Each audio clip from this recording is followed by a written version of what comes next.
Namaskaram, everyone, and welcome back to the podcast. Today, we have a very dear guest with us. Today, we have Isha Hatha Yoga teacher Dharmitra Anna with us. Namaskaram, Anna. Namaskaram, Vaisakh. Yes. So happy to be here. Yes, Anna. Thank you for being here. It's a pleasure for me to host you in this podcast. Thank you so much. So Dharmitra Anna is also an awesome content creator. He has this beautiful channel called the Yogi Spot, which I have been binge listening for the past few days.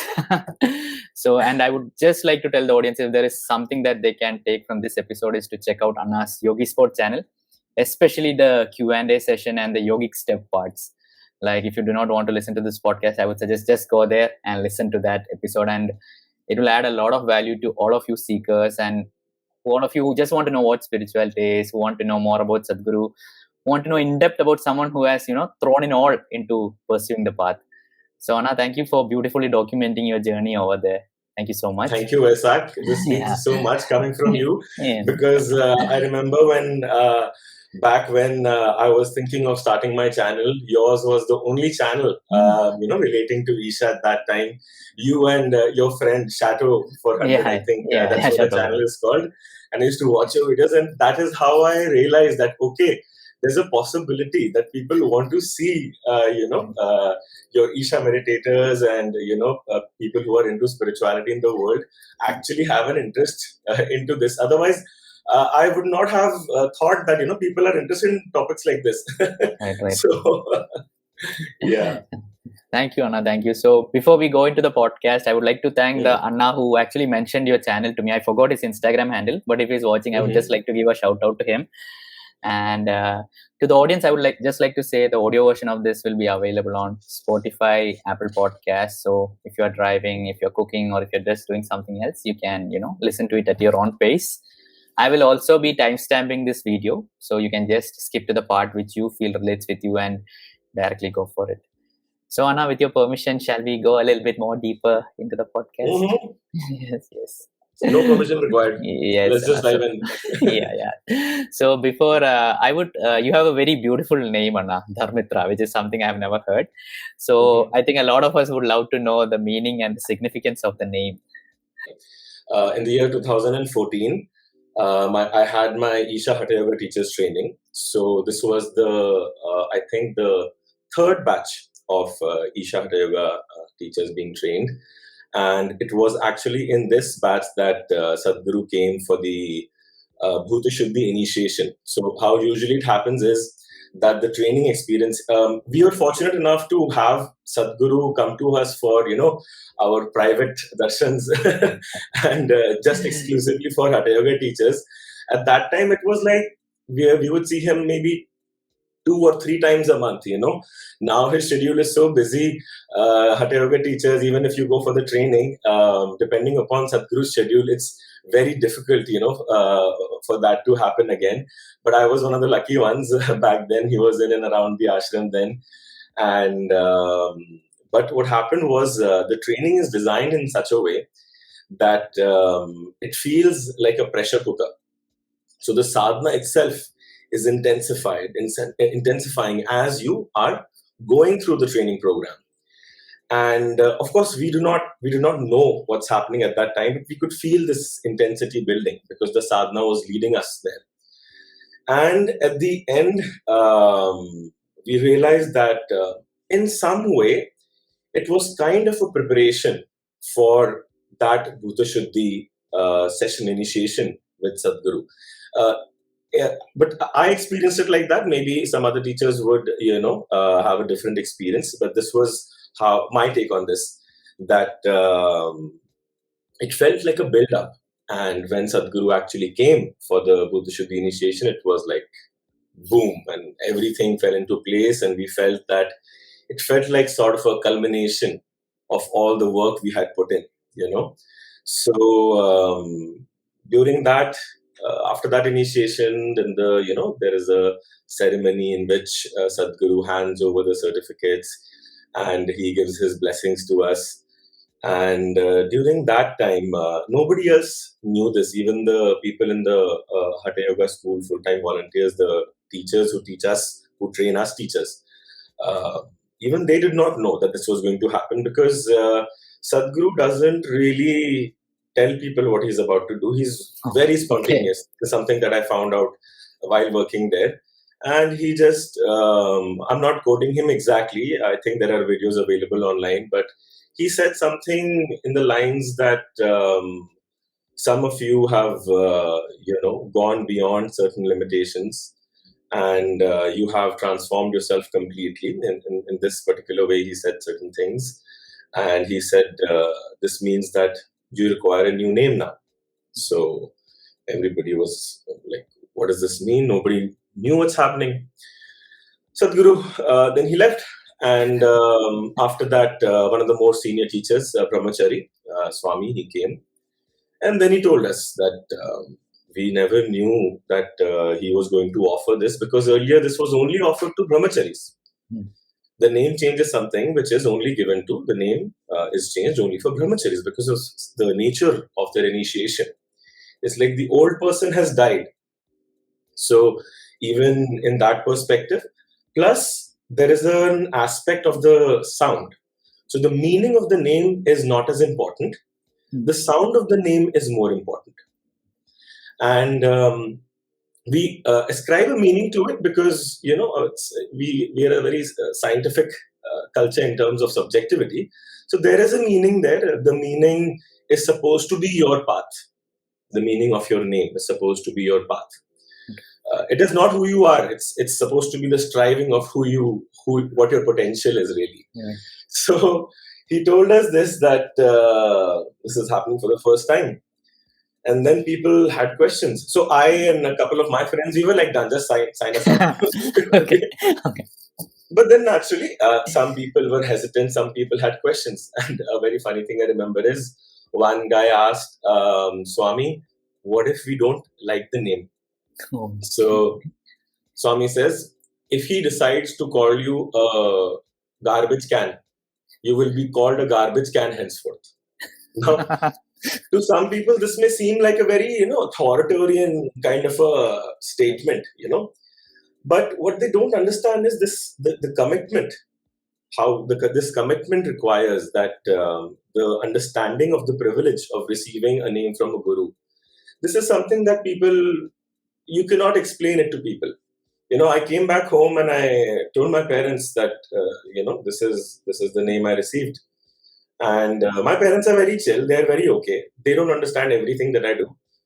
But my father's like, what the hell? You got to change all your IDs and all. What is this for? Yeah, true. I said, Dad, this is a privilege. This is a blessing that I'm able to receive. You're complaining about the official paperwork of changing. Right. So this is something that you must ask other teachers also who have received new names. My wife recently received her name from Sadhguru. She had to wait like 3 years, 4 years to receive it. And only such people, if you ask them, they will tell you that it's a huge moment for us. It's the moment we receive the name, it's indescribable what the experience of that is. We cannot really speak about it. We don't know how to describe it into words. But yes, Sadhguru deemed me worthy of giving a name.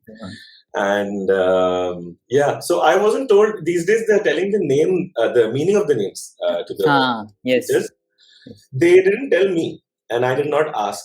So my path has been to find out what my name actually means. Right. Beautiful, Anna, beautiful. Because I remember the first podcast I did was with one Isha Hatha Yoga teacher. His name was Gangesh Anna. So that was his changed name, which he got from Sadhguru. So I remember him telling me when he first received his name, he read it as Ganesh. And he didn't feel anything. He was like, oh, is this my name? And he was doing some activity then. And again, he just went through the email and he just wrote, oh, it's Gangesh. And he said it was such a beautiful experience. And, just receiving that name when he read it as it is. One thing also I would like to add is that my previous name, throughout my life, I never felt that connect with that name. But the moment I received this name, it's like this has always been my name. Like it fit me more. Like within, I felt like something has fallen into place. Awesome, Anna. So now we would like to know a little bit more about the Unyogi pod and the Isha Hatha Yoga teacher before all the, before you. Unyogi pod. Yes. Yes, Anna. Because I was listening to your podcast, all your episodes. In that you mentioned that, as a kid, you had this longing. Your parents, your father was an army person, Air Force, Air Force person, and you were into a lot of parties, and then you came to the spiritual path. But your entire early childhood I could only get in those 3 words. So, and I'm really keen to understand a little bit more about your upbringing. And you said you were given all the freedom. I think you had a beautiful upbringing, and I think there are a lot of young viewers and parents who might listen to this podcast. So, if you could talk a bit about your early childhood and how growing up was a Navy person's son, because I had earlier Ruhi Akka, who also was from a similar background. So it was very beautiful listening to her experience and the way she grew up. Yeah. So wherever you would like. Yeah. So my father is currently also a helicopter pilot. He's been flying all his life. But earlier he was in the Indian Air Force. He was first a fighter pilot, then he became a helicopter pilot. And we usually the people in the armed forces live in separate areas. So like Air Force stations or army cantonments. It's a very secure life. It's a very different kind of a life. Defense people are also very strict, disciplined people. So you kind of imbibe those things by just being around such people. All Fauji people, all defense people in India are like a very close-knit family. Right. We consider each other family. So it's a very beautiful life in that way. But what happened was, in terms of my spiritual aspect, my parents are not spiritual, neither are they religious. So just like the average Indian, sometimes they will go to a temple for some reason with the grandparents because they wanted to go, something like that, But I wasn't told anything, taught anything about any religion. I mean, technically on paper, my parents are Hindus and, Bengalis. They celebrate Durga Puja and all, but I was never involved with it because I couldn't understand it.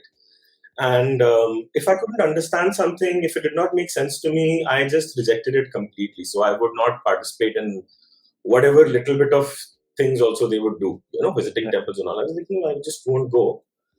But from a very young age, maybe at the age of like as young as I can remember, like 5 or 6, I started picking up books from written by Vivekananda. I understood very little, from it. But I started meditating.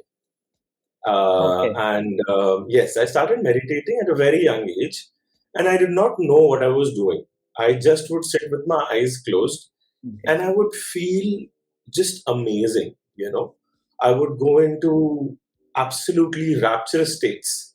To be very honest, as a child, my meditations were extremely powerful now that I look back on it. And it has taken me a lot of work as an adult to kind of get back to that, in many ways. But in that innocence, as they say, that, you need that childish innocence to enter into those states, right? So I feel that was the case. And I did that for a very, very long time, up until maybe 10th, 11th. Up until that point, I was like a very, I used to listen to my mother. I used to do everything right. I was a straight A student. And then after that, and after that, around 10th, 11th, I started just getting put off by the education system. It just killed my curiosity, the system. I'm not blaming the system. It's just that this is my experience of it. I used to read a lot. I used to study a lot, but then the academic stuff did not make sense to me at that time. So I started losing interest in that. Then I started getting bad grades.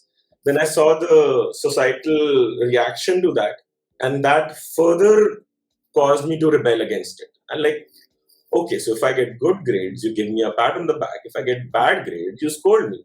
I don't like this, So here, take all Fs. So I entered into that rebellion mode, and that Right. further accelerated into college. Right. And during this time, the meditation and all had stopped and dropped off unconsciously. I did not realize because I never did it as a practice. Right.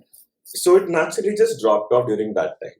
And during my college years, everything was fine. I had good friends. Partying was, reasonable amount of, I would say the upper limits of reasonable. For me personally, if you speak to my friends, they tell you all kinds of stories about how crazy this kid was earlier. But, Can we get an example? Can we get an example of one of those parties? No, nothing outside of this thing. No, I mean, I was in Delhi. The reason I decided to study in Delhi is because I know people party harder here than anywhere else. So studying took a back seat, and although I just barely scraped through with, like I had like lots of backs and all, but I scraped through with a decent CGPA and all of that. And of course, the partying gets old. Initially you get into it, and the world of pleasures, anything pleasurable, you get into it, but after a while there is this hollowing feeling, and you feel very hollow.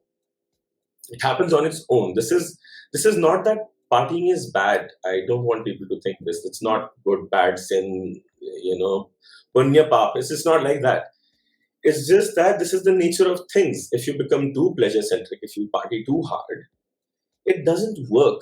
After a while, you start feeling hollow and empty.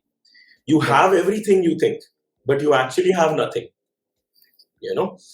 And I couldn't place a finger on it. Why is this happening? Why is this happening to me? I've expressed this in my videos on my channel, but I feel I was just too vague in my channel. So I'll be more, straight here with you. I remember sitting, with a friend of mine and just depressed, and I don't even know why. Because there's nothing wrong in my life. I have everything going for me. And he's asking me, but why are you depressed? Why do you feel sad? And I don't know why. I have no idea why. And this continued on. Of course, the partying and all I left because I was into fitness for a very long time. In college, I took a bit of a break, and then I got back into fitness. Fitness has always been there for me. So partying and fitness doesn't go so well together. So naturally, one has to fall. So for me, the fitness takes a higher priority. And then when I got a good job and stuff, once again, now I'm not partying, and I'm fit, and I'm earning good money, and everything seems perfect on the outside. People would be like, this guy has so much going for him. Anything a guy wants at the age of, say, 21, 22, what do you want? You want admiration from your peers. You want to be fit. You want to look sexy. You had six pack or not? You had six pack then? Yeah. Year round. Sub 10% body fat percentage. Okay. And you're getting attention from the opposite sex. You have money. You have everything.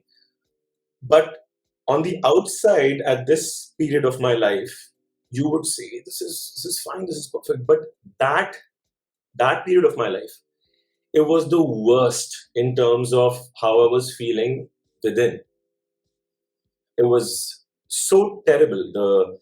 The hollowness which I was talking about. I did not know what I'm living for, and I had everything, and yet again, I find that something big is missing. And then what happened? I have always had, certain sages and very mature people in my life. I've always had them, but I've always ignored them because I do not have that interest. So I never looked at them like that. But in my desperate times, I approached them, and they guided me a little bit. And one particular day, what happened was, it was a moment of clarity. So I wasn't doing anything in particular. To be honest, it was a very mundane moment. I was just carrying about my day, and something just hit me out of nowhere. And at that moment, I realized that all my life I've been pretending to be this character. And it's not like I was a pretentious, stupid idiot before that. I was generally a nice, happy-go-lucky kind of a guy, like that. But in that moment, I felt my entire personality crumble around me. And suddenly, I am hit with this incredible wave of spirituality. It all starts coming back to me, and I just go all out into spirituality. I start reading any book, anything, whatever takes me to spirituality. And before that, zero. Before that was zero. So 2 years I went through a lot of, very haphazard way of walking the spiritual path. I was an orphan during that time. What Isha meditators don't realize is, with all due respect, is that most of them have come into spirituality through Sadhguru. Sadhguru has initiated them, and then their spiritual journey has started. But for some of us, like me, our journey had started way before. And we were orphans before that. So this pain of the thirst and of not having somebody to guide you, of not being in the lap of grace, this pain, I can tell you that most Isha meditators take for granted. They don't know what they have. They do not know what they have. Why I'm saying this is because once there was a time that I did not have it.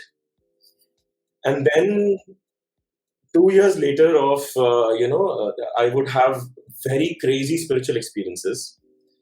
And I had no ways of understanding what it meant. I thought I was going insane. If I tell somebody, it would sound like this guy is just, loose up here. And then Sadhguru just, on a news channel, I happened to see him. And it sounds strange. I did not listen to his YouTube videos or anything like that. There was just a very strange magnetic pull. I find myself in one of his, his conversation with talks. I think he was at that time talking to a education minister or something. And then the next engineering program was happening. He was taking it himself, the 3-day thing. And after that, all the crazy experiences and all of that just completely stopped for me. He just put a cork on that. Okay. And then since then, it's been quite good.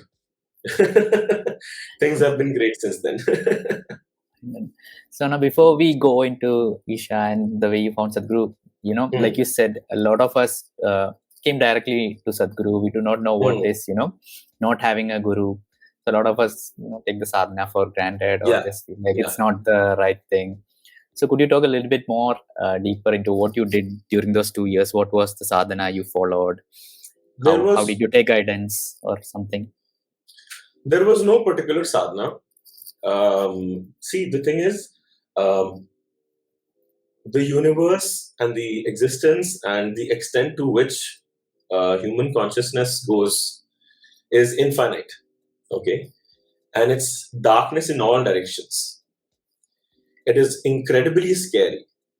People do not know. Just because you're on a highway which is lit up with lights now, you're very confident you're driving on it, and you're great.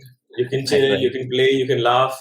But if it was all dark, it's something that I do not wish upon anybody. And I truly know the value of what it means to be on a lit up highway. No particular sadhana, Vaisakh, that I can talk about, because that would not be right. Such things should not be spoken about in a public forum. Right. So, but it is of no use to anybody, because these things, once you're under the guidance of a guru, these things will come to you when you're ready. If such experiences and such experiences and states descend upon you before you're ready, it is the worst thing which can happen to you. It can break your mind, it can break your body, it can break your energy system. Many things can go wrong. With the guru, you will be limited. There will be a stopper on you, there will be a check on you. Only when you're ready, that state will be given to you. Hence, so much importance on the sadhana and the preparation of the system. It's not that it cannot be given to you immediately. It can be. But then it would fuse your system out just like that. It's so much. Okay. It's too much to handle, Yeah, because I also remember reading this autobiography of a yogi's book, and Yogananda Paramsa is given like ecstatic stays by his guru. Sometimes I also feel like, why is it not happening to me? But when I listen to Sadhguru, I realize, the body, the system, it has to be prepared, or else it is not something. And that's what just want to add that. It's not happening to you because grace. Yeah. Because what people think, grace is just, I should get a lottery ticket, I should get a promotion, I should get this, I should get that. That is grace. But in reality, grace is also closing doors for you. Okay. So that you don't leave the highway and end up in some goddamn gully and you lose yourself there. True. So, because outside of Isha, I have seen, and a lot of different kind of, I don't know why I have met a lot of people from various spiritual backgrounds, various spiritual fields, some very capable people. And not all of them are on the highway. Some are just lost somewhere. Very capable people.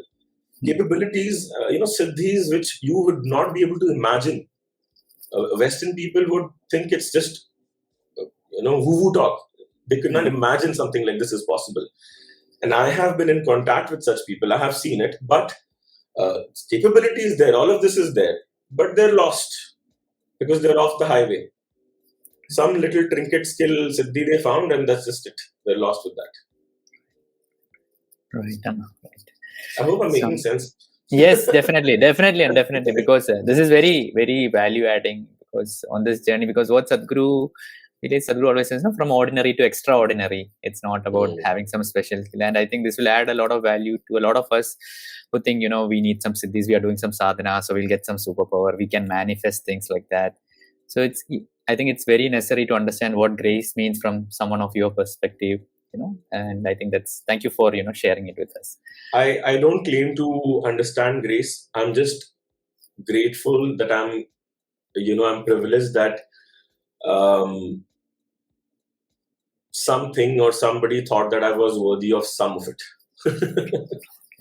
That's just it. Yes. Anna, I would just want to take you back a little bit. Can you talk a little bit more about your fitness journey? Because fitness is something that is going a lot in the world. So I would like to know, what is your idea of fitness before and after also? Like, what do you mean by fitness?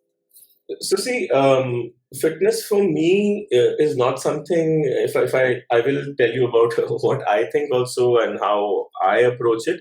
But the way I approach it would not be applicable to most people. It would not be useful because of the time and energy I have, and I'm obsessed with it basically. So it's not necessary for people to go into that levels. But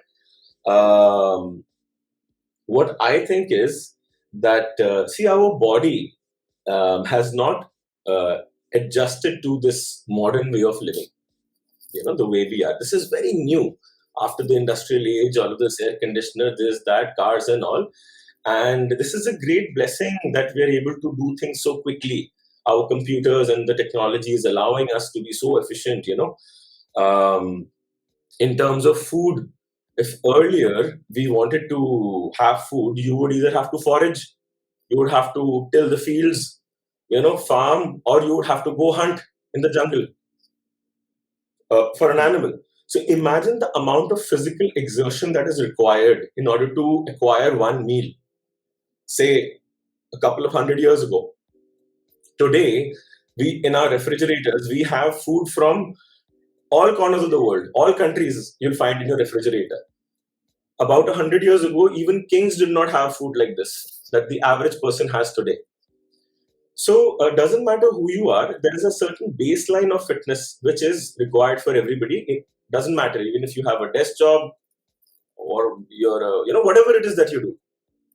A certain baseline of fitness is necessary for everybody, and this is something that I've spoken in one of my videos. People are often confused between weightlifting and going to the gym or doing yoga, and they get even more confused because they see me going to the gym, and I used to be a yoga teacher.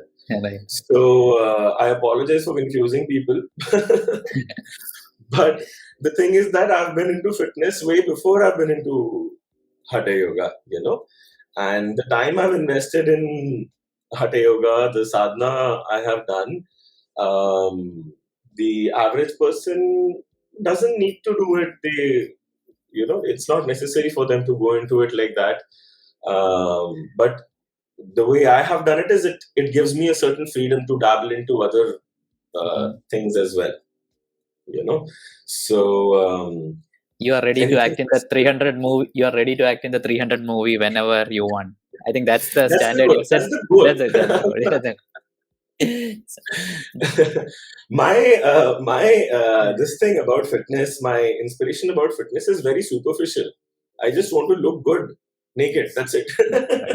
It's very superficial in nature. All right. If you want well-being, if you're a smart person, if you're intelligent, you must do Hatha Yoga because the bang for your time, if you have 1 hour in a day to dedicate for your fitness, with the Hatha Yoga, you're getting your physical well-being, you're getting your mental well-being sorted, emotional well-being, spiritual well-being. There are energetic aspects to it. So many things you're able to cover in one go.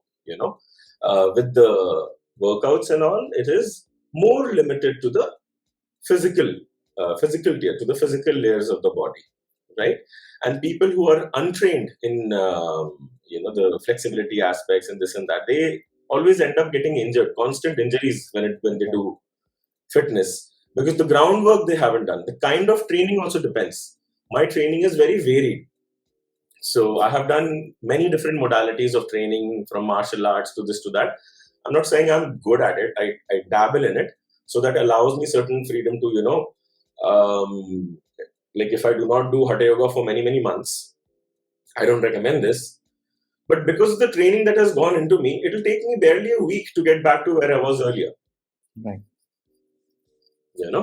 As if it's like, it depends on who's asking the question, who is the advice for. So for the general audience, if spirituality is your goal, always keep Hatha Yoga as your priority. There is enough work to do there.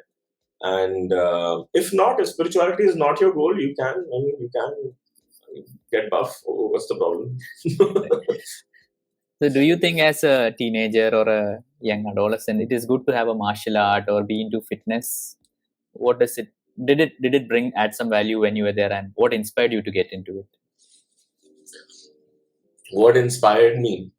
So what inspired me was, I was very unathletic as a child. My parents are both extremely gifted athletes. My father and mother, my mother, was professionally into this. She was the assistant director at Delhi University at a much younger age, and she was a national level swimmer. My father's also a national level swimmer, and but me, I am just absent with that athletic gift. It's just not there with me from the beginning. I suck at it.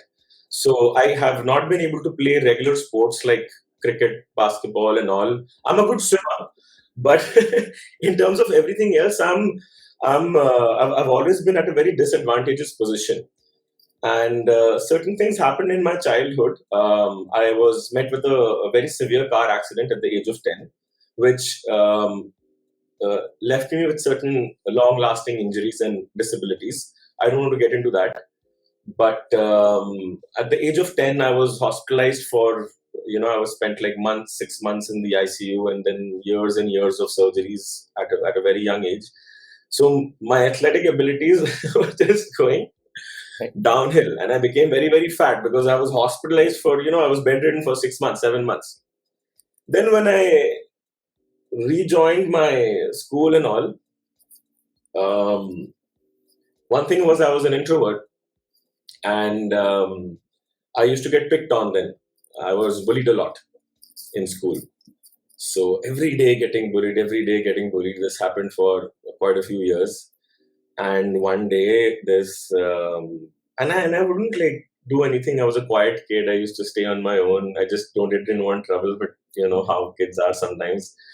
So I used to get bullied quite a bit. And one day this kid comes up to me and he says, "Next, I will beat you up." Oh, okay. One day I'll beat you up, straight up. Nothing. I didn't do anything. He just came straight at me. And I was like, damn, what do I do? Because this guy's going to beat the hell out of me.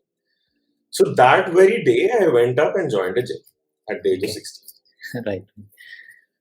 And every day it felt like this guy's going to pick on me. But it took 6 months for him to finally decide. Whimsically, maybe he decided, now it's the time to beat up the guy. Right.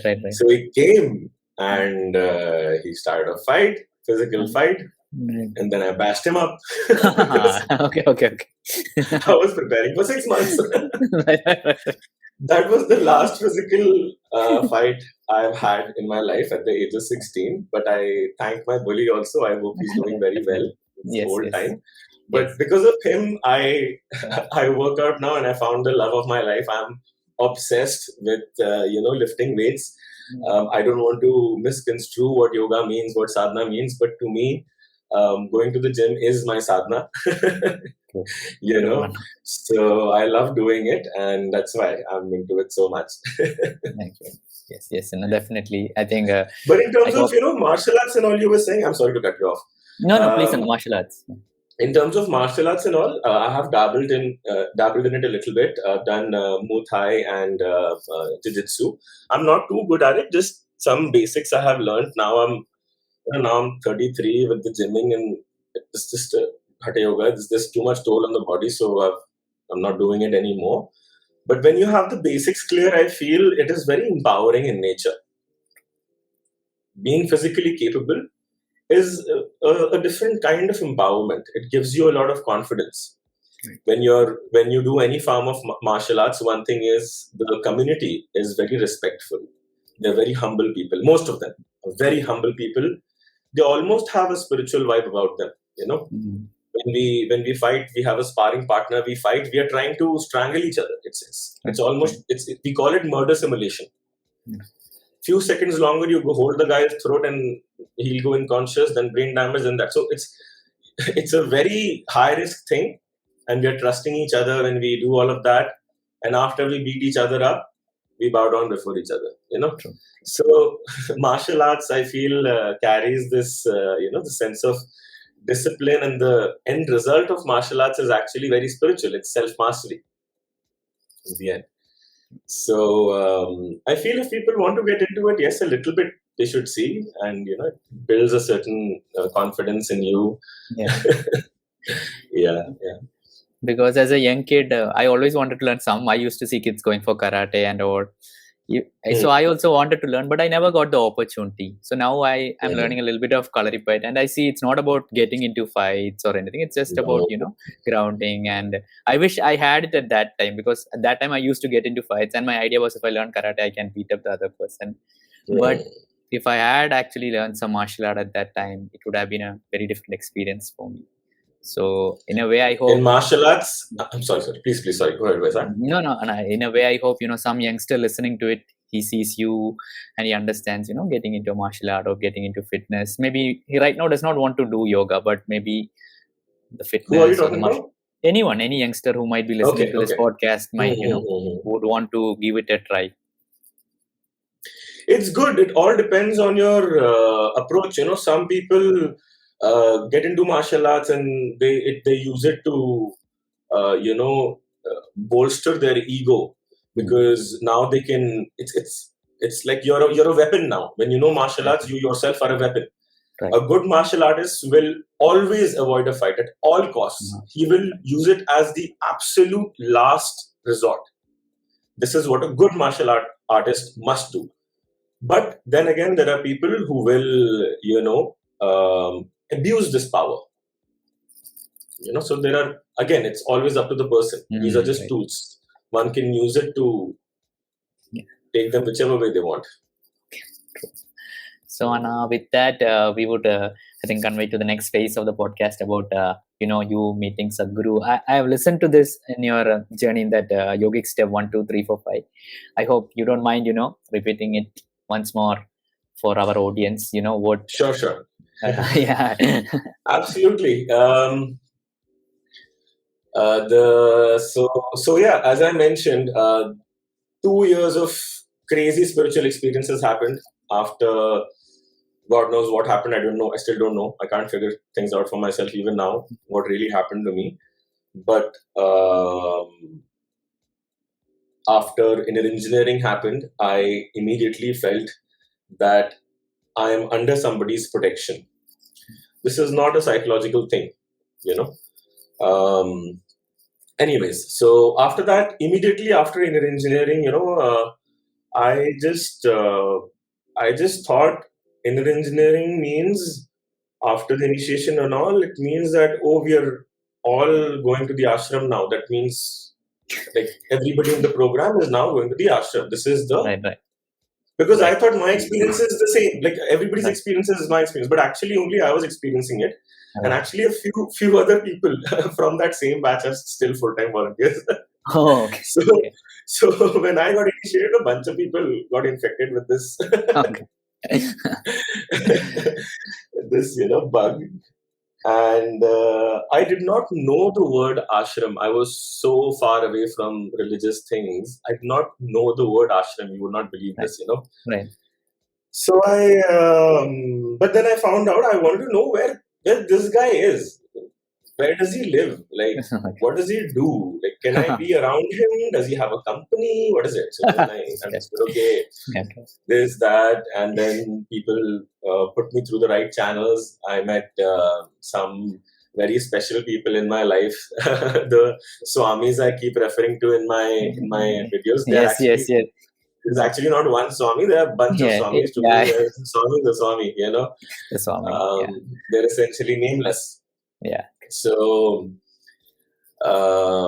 they guided me in the most beautiful way possible. They, like a child, they took my hand, and then they, with an absolute sense of freedom, everything was done by my own, will. And this thing, I was at no point, in fact, I've said this in my video also, Swami was very ticked off at me that, why did you quit your jobs? Like, no, you should not have done that. Should not have done that.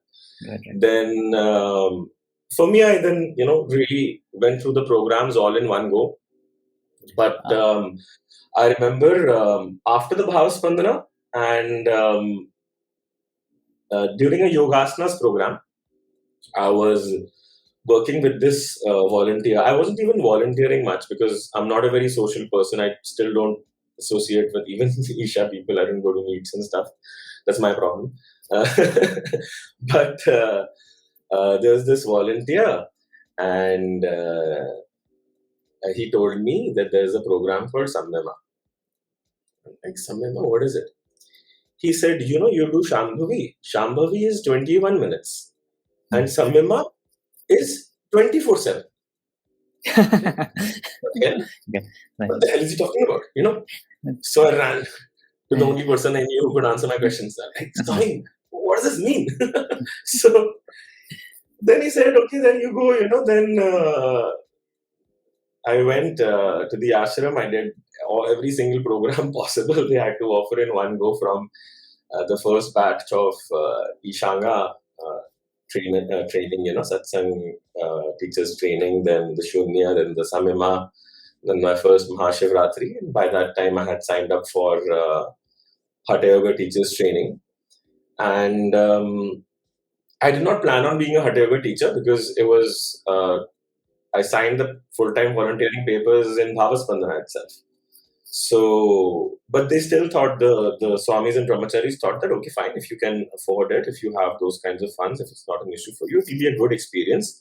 And then it will further deepen your sadhana, give you more clarity into your if you want to be a full-time volunteer or no. It's a good stepping stone towards that, that full-time thing. So I did that.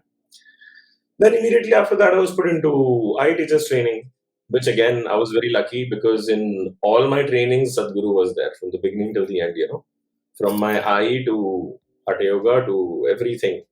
I was just lucky enough for that. IE teachers training is a different league altogether. It's something completely else. It's more to do with your ego or the removal of it. It's to be more specific, it's battering your ego. The entire process is like that, to the extent that initially a couple of my friends also Isha Hatha Yoga teachers, I kind of convinced them, okay, let's go IE and all. Right. So they still curse me to this day. They're there. Right. Okay. They're like, because of you we're here. You ran away, but you left us here. So I during the Hatha Yoga teachers training convinced them, let's do this. I did that, and then we all went together, and we were so excited to see Sadhguru. All us newbies were like, "Yay, we'll be with Sadhguru for 48 days. He's going to be here every day. This is the best thing ever." And the other senior teachers, they were listening to us. They were like, "Okay." We had a very straight, plain poker face. And then in the first session, Sadhguru came, and my God, this Sadhguru I hadn't known before. So intense. So incredibly intense, like, and people will kind of think of it as negative, but it was not negative, but it was just too intense, it's just too, I can't describe it. He was just too hardcore at that time, none of the pleasant, smiling, joking Sadhguru, that's just gone from them. And constantly he was in the hall, constantly. We were placed through, we went through very intense spiritual processes under him that time, just in those 48 days, because his objective was very clear. Usually the training process takes 4-5 years, and he wanted to accomplish that in 48 days. Because once again, he says, I'm in a hurry. So, you guys have to be put through this grind. So, those 48 days happened, and then 10 days more it was extended, and 58 days. And what's funny is, by the end of the training, suddenly he changes and he says, listen, I've been too hard on you guys, I know. I know this was very difficult for you and all of this. Then we're like, Sadhguru, no, it's all right. We've had a good time. Yeah, so that was my ashram stint. Got to do so much there in so little time. Learned so much from the people there. You can go on and on about it, Vaisakh. Yeah. So now, I would like to ask, you said, no, when you decided to quit your job, the Swami said, why did you quit the job? A lot of people, have the misconception that, the ashram is trying to get a lot of people extracting free work. But in most of our experience, they actually tend to still, do your thing outside. So could you talk a bit more about that? Yeah, it's like people are hearing, they will brainwash you, and then they will, they get free labor, and then they'll make you into Brahmachari, they'll make you leave all material belongings, but then Sadhguru drives around in his Hummer, it's like, True. The narrative they spin is so off, and see, when I joined, there was still a lot of content online which was against him. When I went, I did not see anything. Okay, it's like reading Amazon reviews. Like 1-star review, should I buy this? No, I should not buy this. 5-star review, I think I should buy this. This is what people are doing these days. And you can never come to a conclusion about something just by reading things online. Anything can say. You just go to any comment section on any Instagram post, any YouTube video. It's just trash mostly, So people get confused about it. That's their thing. They just want to think through the process. Think. It's not going to get them anywhere, But the full time and all, you have to. They just don't take you. have to prove yourself that you're committed. Forget full-time volunteering. Even in Isha Hatha Yoga teachers training, there are 3 rounds of interviews. In those 3 rounds, if they find out in any way that your commitment is wavering, they will not take you, which is a paid course. They charge $10,000 for it. They will still not take you. Right. And full-time, they're going to be taking care of your everything, your food, your shelter, your this, your that, everything. They will train you. They train me in ways. This is something which I'm going to be talking about in my upcoming video, where I talk about how I ran my studio and all. This skill to run the studio, to run a business, this is not something education systems can provide you today. What I learned from the ashram in terms of capabilities and skills, forget the spiritual stuff, if you just completely remove it, I have been transformed in a way that these capabilities I never had before. I learned this from the ashram for free, and I walked out, and they did not charge me a single rupee through the whole thing. And when I left also, they said, they said, Dharmitra, you can come back whenever you want. Our doors are always open for you. Right. This is how it happens. And brahmacharya, for brahmachari, you have to, first of all, in the ashram, for brahmachari, there is a choice. After a certain age, you will be asked, listen, you need to either commit to a relationship, a marriage. We will help you find a partner. If you don't have a partner, there is a marriage counsel and all of that to, matchmaking in the ashram. And either the brahmachari option is there. And for a few people, if they are very stable people and they are of that kind, they are allowed to be single also. A lot of people like that also. Depending upon the individual, they are given the liberty to do these things.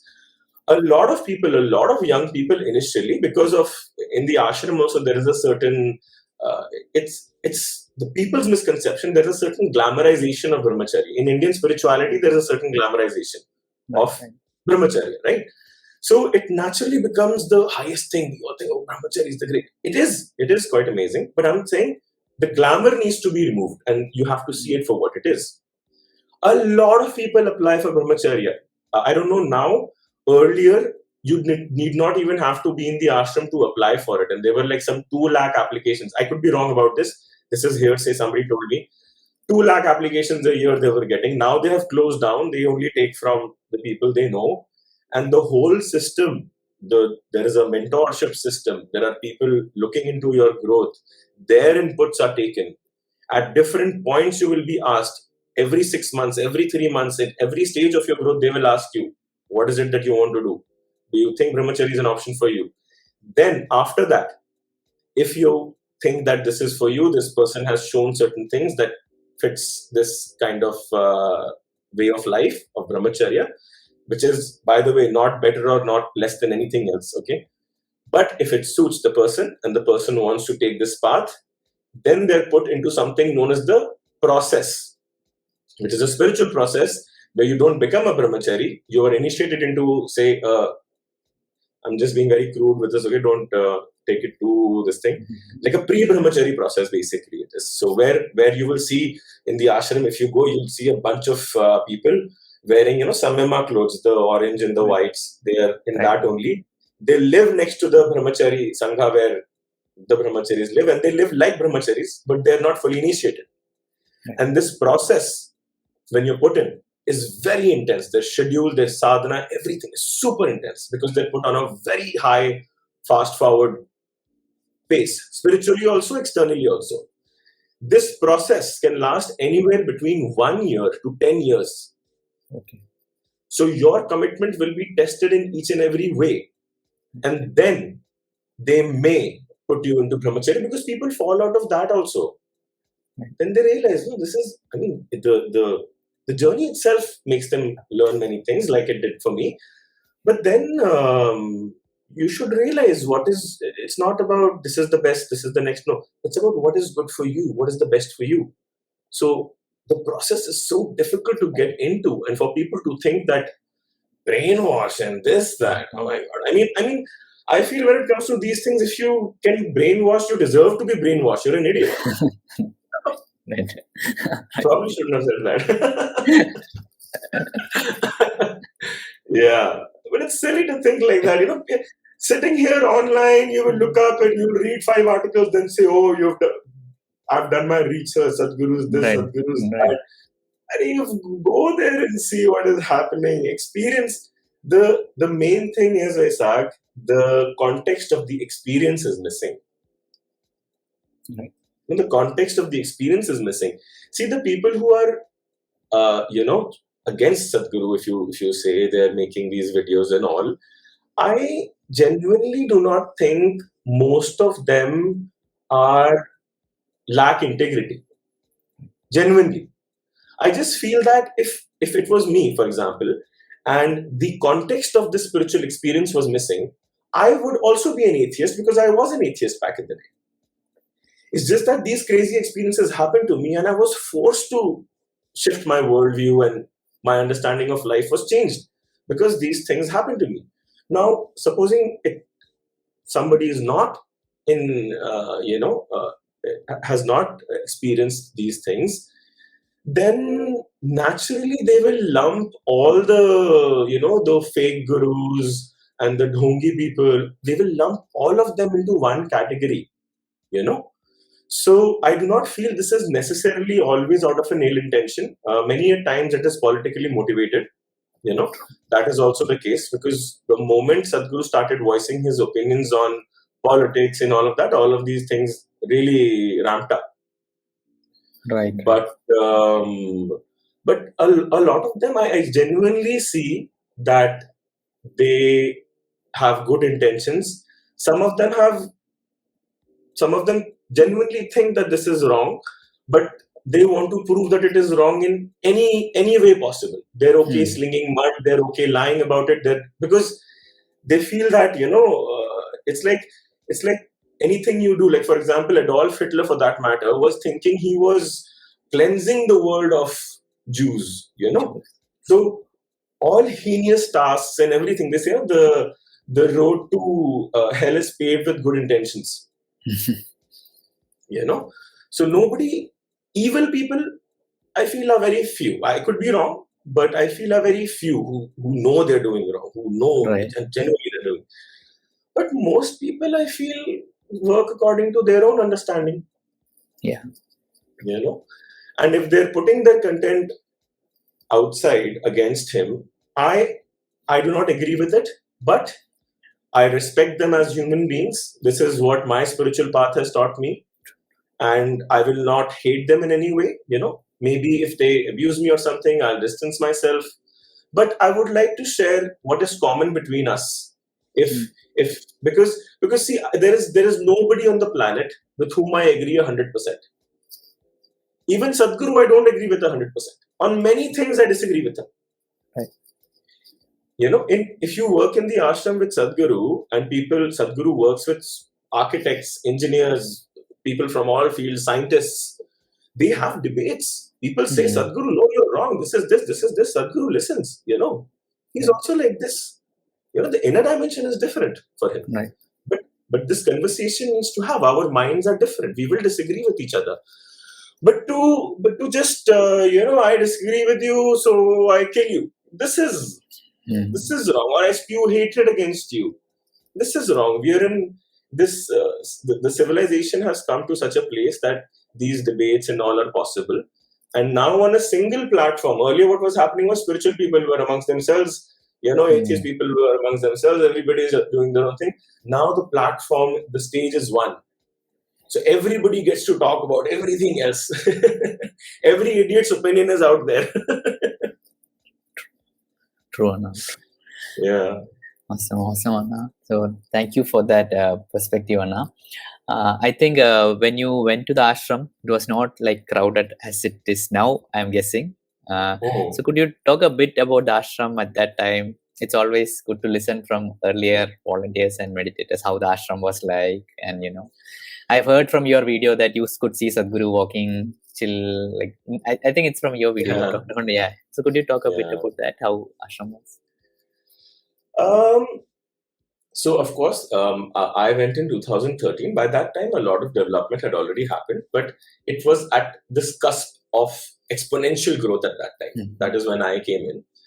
And definitely the ashram was completely open, free, it was Sadhguru, because we were a few people and we knew, Sadhguru's there. So we would like, at the end of the day, he's just another human being living his life, right? So you don't want to bother him too much. Yeah. People like to clamber on top of him and all of that. Most of us had the maturity to give him that space, that distance. If we see, we just give him a namaskaram or a nod. That's pretty much it. We let him do what he wants to do. Let him chill, But, initially, when it comes to the development of the ashram, I'm from Delhi. And all of this yoga stuff and all, I was absolutely foreign to, okay? So when I reached the ashram, we used at that time there was no Adiyogi Alayam cottages. Okay. There was only Kaivalya Kutir. Okay. And don't think I'm being negative about all this, but try to get what I'm saying. So it was a huge lifestyle shift for me. Like dorms and all sorts of people around, coming and going, from nearby villages and all, and very stuffed into the dormitories. It was for free. Swami did not allow me to go to Nalanda or this thing, Right. I had the money, but he said, no, you're going to stay in the dorm, and what he says, I listen. At that time, I would listen. So, no question about it. And it was not as developed. Now the Adiyogi cottages where you can live for free. It's the dorms which are there, they're like so clean and nice. It's like a 5-star experience as compared to when I got there. And then there are the Indian style bathrooms and all over there. I was like, initially I got there, I was like, oh no, how am I going to live here? The lifestyle shift is almost as drastic for a person who's living abroad, because people don't understand that not ashram is absolute pure old school Indian living, with the way of the eating and sitting on the ground and everything. It's a huge, drastic, startling shift. And initially it was a bit of a challenge for me. And but week by week, in a matter of a few days, I would say, in a matter of 2 or 3 weeks, as I soaked in the energies, and the sadhana and all, I remember Sadhguru recently said something about Purnanga, the Purnanga thing which is happening with 3 years full-time volunteering. Some quote he had about this is for people who are homeless. And, and for such people, this earth, this planet is their home. And I was just thrown back when I was in the ashram at that time. In the initial days, I was so stressed. I'm like, how am I going to live like this? This is no way to live. This is like a huge, leveled step down from my standard of living, to be honest. But by the end of the month, I felt so free, and I had one yoga mat and I had one shawl. Okay. So what I would do is, I saw one Swami and he was sleeping. He was just setting up his yoga mat near the Spanda hall, in front of the Spanda hall. I'm like, Swami, you're sleeping here? He's like, yeah, us sannyasis, we are told to sleep in new places every night. Oh. So not all of them do this as a practice because they have a separate living area, right? The Sangha. But some of the Swamis at that time, the ashram was so free, you could sleep anywhere you wanted to. Right. So I saw Swami sleeping just like that. So then I decided I'm also going to do this. So every night I would pick a new spot, like anywhere in the ashram. You could just pick a spot underneath the stars. I would put down my yoga mat. The same shawl I would carry the whole day, wrap myself around. And at night I would cover myself with it and sleep. And the absolute bliss that I experience in that, homeless kind of a vibe is something that, that freedom I'll always have. As much as I have all the luxuries around me right now, I know I do not need it. True. So it's very good to know that baseline level 0. It's such a tremendous sense of freedom. People don't realize how that works. Beautiful, Anna. Did that So, make sense? yeah, yes, it definitely made sense. And I think, yeah, because a lot of us, when we come to the ashram, I see when we are volunteering, some comfort might be not there, and people want to do, I want this activity for Mahashivratri. If I don't get this activity, they won't come if we call. But then it becomes a very harrowing experience for them. I've seen for a lot of people, because anyway, you're coming for volunteering, you have to do what is needed, but some comfort is not there or something is not there. So I think this puts it into perspective how it was during the early days and what the actual idea of volunteering means. So Yes. yes. So That's thank the you grinding for process. yeah. Definitely, it's a grinding process. So Anna, thank you for all these experiences. I would like to just tell the audience to check out again Anna's channel, the Yogi Sport. The episode, it's 1, 2, 3. There are 5 episodes, right? And that's the yogic step. Yeah, so my channel has a lot of different videos. Some of them I'm just rambling on, like I did here. And some of it has my poetry, some scientific studies on the Isha practices are there. I have Saket Anna, who's, he's doing his PhD from Nimhans. And also I have the yogic step series. I think I should be coming out with the new yogic step video within this week, where I talk about all my experiences in the ashram, all through the programs with Sadhguru. So you're most welcome to check that out. Yes.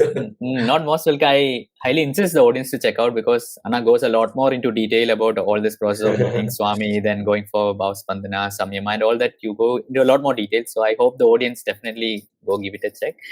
And Anna, we would... there's one video in which you talk a little bit about NOFAP, and I would like to, again, put it over here, because I was personally someone who used to follow NOFAP, and there are a lot of, I think, a lot of audience youngsters want to follow NOFAP. I get a lot of query from youngsters, they're not able to control this compulsion, and is this some kind of sin? I'm doing sadhana, but still it's happening. So, and I think yours is one of the videos that actually talks about it in a very practical way.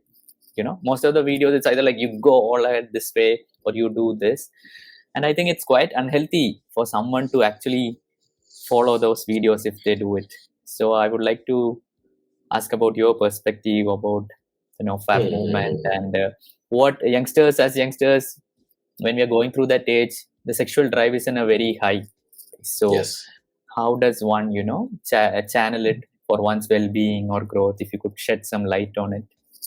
Right. So see, one thing is that what has happened is with pornography being so easily available now, people have gone deep into that. Okay. So this NOFAP thing, again, this is my opinion on this thing. I'm no authority on these things. I'm just stating my opinion. If it works for you, it works for you. It's fine. So because of pornography and overindulgence into this, the sexual pleasures, this movement has come about as a overcompensation to the other side.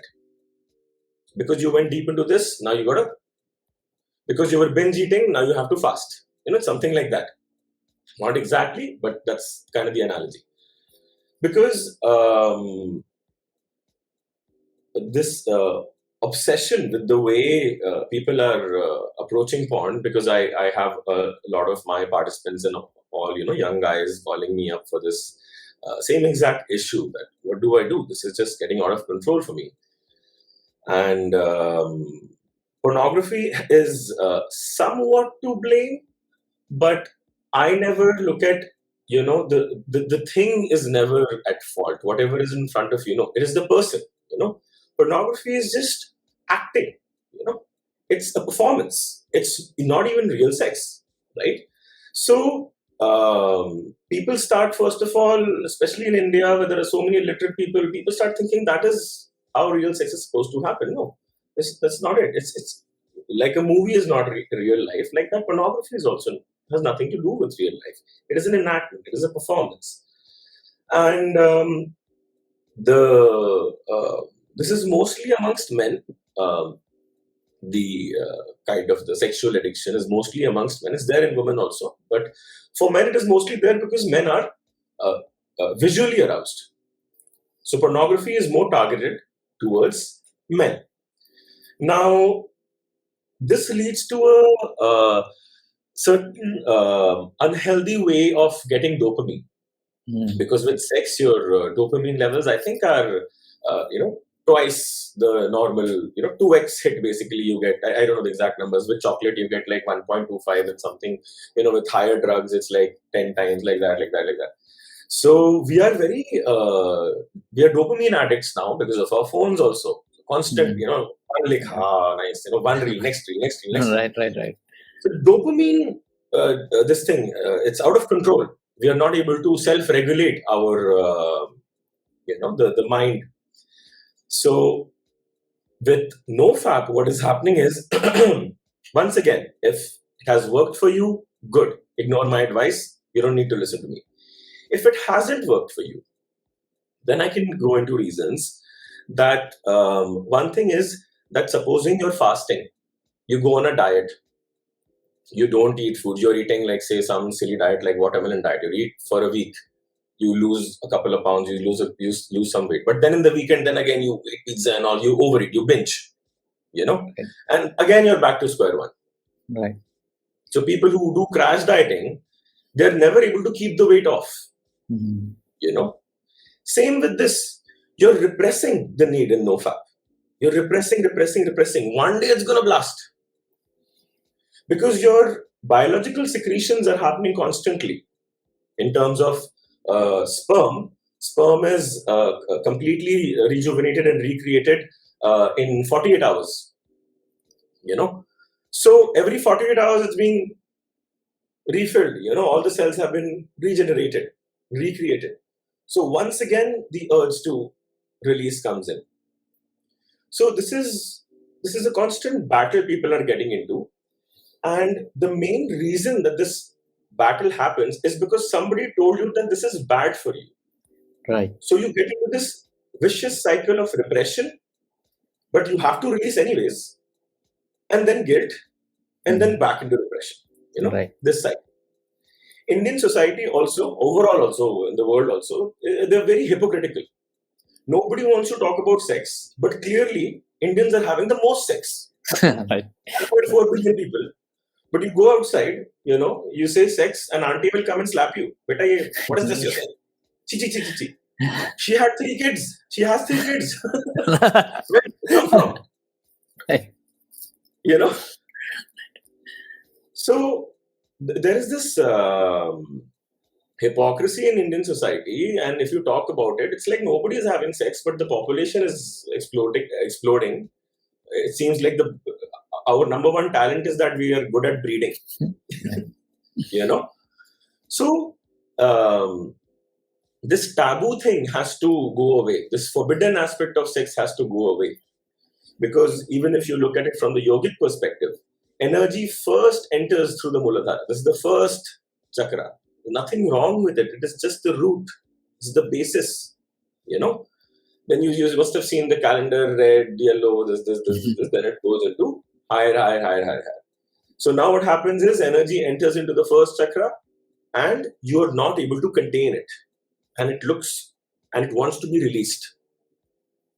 So if you release it through the lower chakra, there are characteristics such as anger, sex, and all of this. Nothing wrong with it. But the consequence of releasing energy or interacting with existence through your lower chakras is that there is a certain bondage. Okay?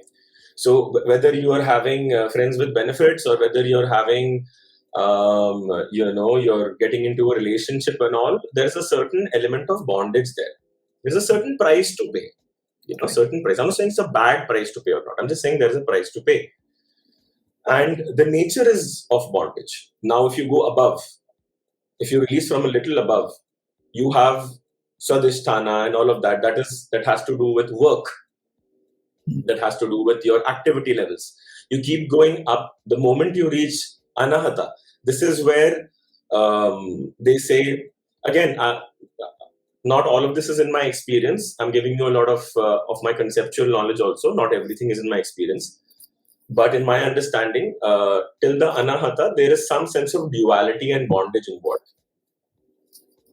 There is a binary involved, So above that, this binary starts to go down. There is only one. There is no two. So why we are putting Vibhuti here in the ajna, in the vishuddhi, and in the anahata is because we are trying to sensitize these regions a little bit more, so that our interactions with the world happens through the higher aspects, geographically higher. Don't think higher means better. Geographically higher aspects, because they're naturally liberating in nature.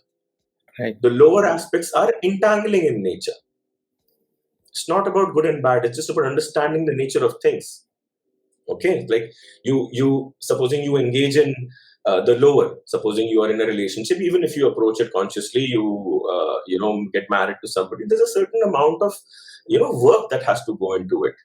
Your partner may be angry sometimes, they may be happy sometimes, you have to manage it, you have to put energy into it. So nothing bad about it. Everything can be used as a means to evolution, but there is a certain level of entanglement there. You cannot just simply say, okay, bye bye. That's why people with friends with benefits and all of these things, it doesn't work out long term usually. Again, I'm not saying for everybody. People get things involved, entanglements happen, and then it doesn't work out. So this is just how it is. Now when you're talking about NOFAP, the number one problem with it is that, okay, if it's a compensation, you went too hard into porn and you're addicted and all of that, and then you shift to the other side, it's fine. Little bit of self-discipline, self-mastery is necessary. It may work for you. All right. But my problem and my issue with it is, what have you actually done? If I ask you, what have you done? It's like, I have not masturbated. Okay.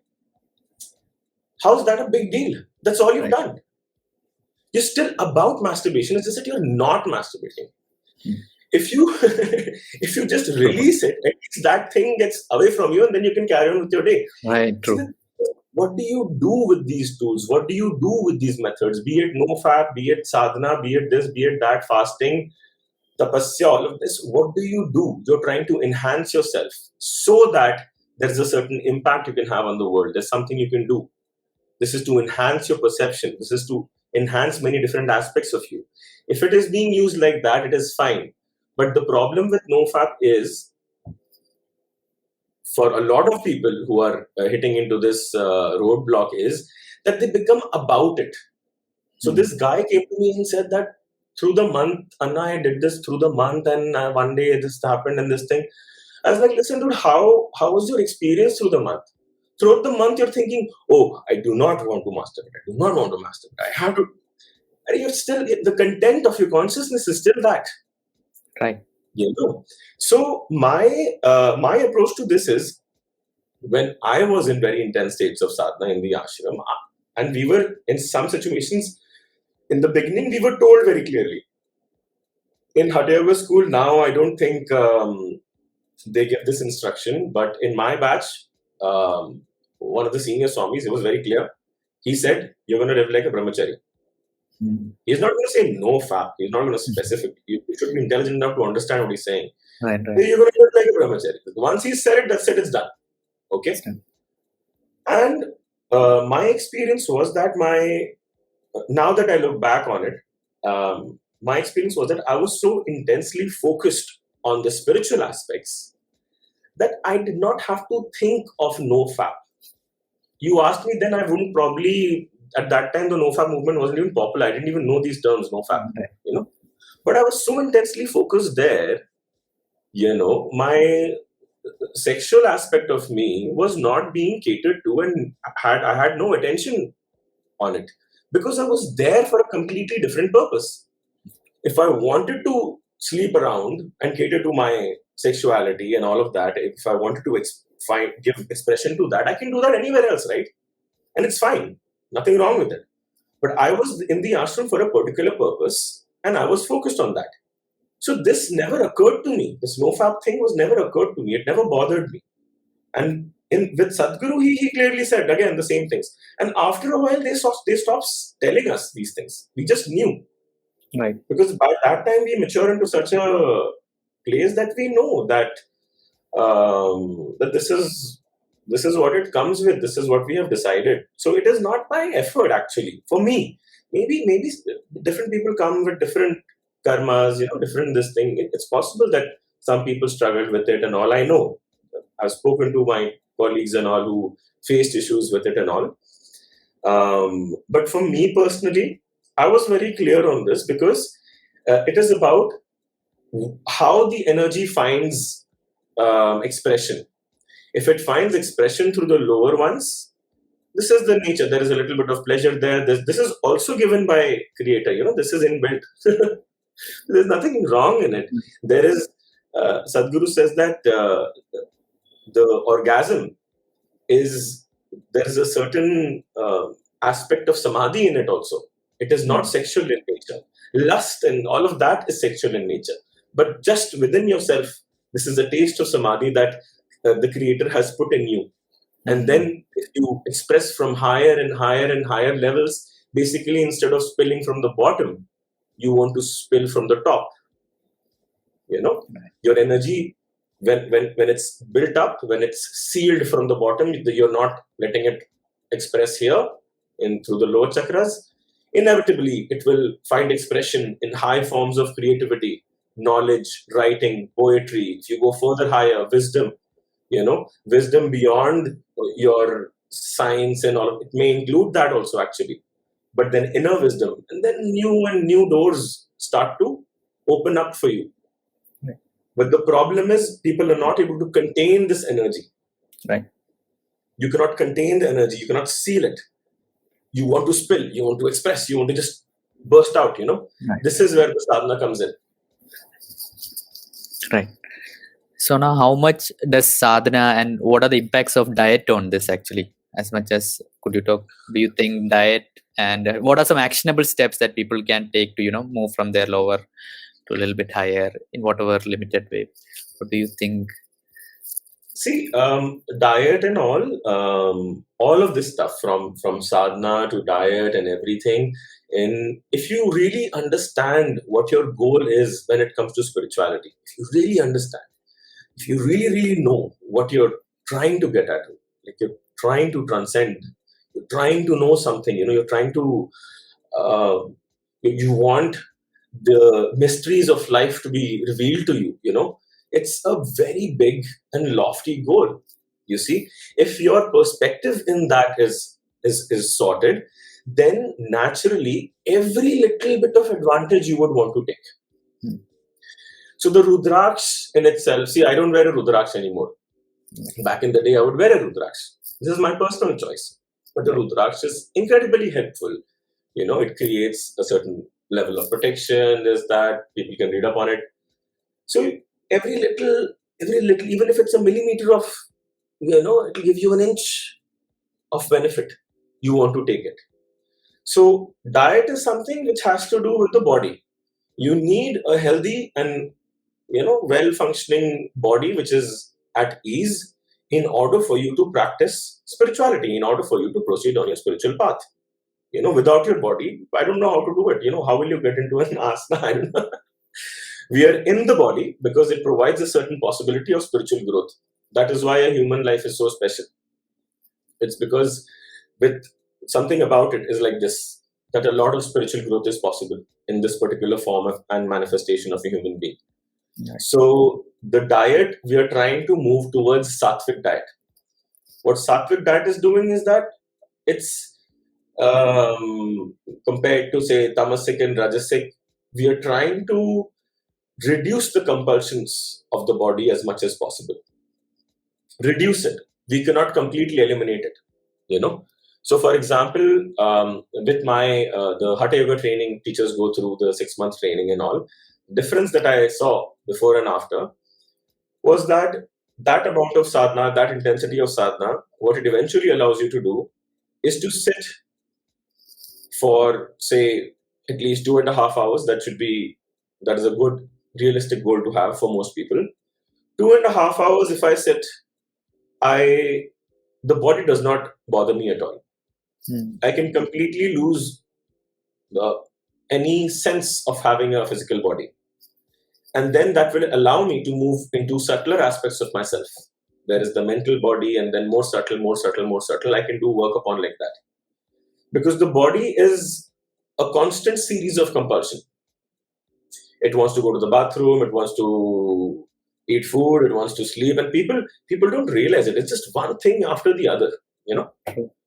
What the sadhana allows is a little bit of space in between, so that you can sit here and the body will not bother you at all, and that allows for a certain possibility and an opportunity to experience something more than the body. But now if I have a knee pain or a backache, it's like that's the sensation itself will now, it's going to poke at you constantly. It will not allow me to focus on anything else. So the body needs to be kept in a way that it is a non-issue. There are some people, like, you hear about Ashtavakra. You've heard about Ashtavakra. So Ashtavakra was, like a very revered, top tier guru, they say, and he had 8 deformities in his body. That's why he was called Ashtavakra. Right. There are rare beings like that who even, with so many physical issues, they're able to transcend it, and they're like, the spiritual aspect of themselves is so humongous and great that their physical body is just of no consequence to them. They're very gifted, special beings. And in fact, in my experience also, I have met some people who do not need to take care of their body as much. There are certain gifted people, you just make them sit, they'll sit. No Hatha Yoga required, no nothing required for them. Right.